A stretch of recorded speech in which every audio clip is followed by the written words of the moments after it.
ہندوستان یوم جمہوریہ کے طور پہ یہ دن مناتا ہے، مگر پوری کشمیری قوم پوری دنیا کے اندر 74 ایئرز سے یہ کالا دن بلیک ڈے کے طور پہ مناتا ہے، کیونکہ ہندوستان نے ہمارے سارے رائٹس چھینے ہوئے ہیں، ہمارا آزادی کا حق، ڈیموکریسی کا حق، ہمارا جینے کا حق، حریت قیادت کو جیلوں میں نظر بند کیا ہوا ہے، خاص طور پہ یاسین صاحب کے خلاف جو جھوٹا مقدمہ تہاڑ جیل کی ڈیتھ سیل میں کیا ہوا ہے، ان کی جان کو سخت خطرہ ہے۔ اسی کی طرح ہزاروں لاکھوں کی تعداد میں جو ہمارا یوتھ ہے اس وقت ہندوستان کی کتنی جیلوں میں بند ہیں، شہیدوں کی لاشیں نہیں دی جاتی کہ ہم ان کو دفنا سکیں۔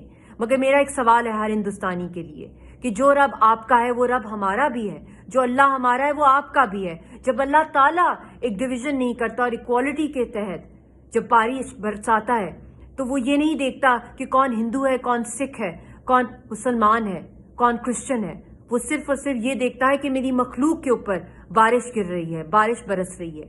تو یہ کیسے ممکن ہے کہ اس دور کے جو فرعون ہیں وہ خدا کے قانون کی خلاف ورزی کریں؟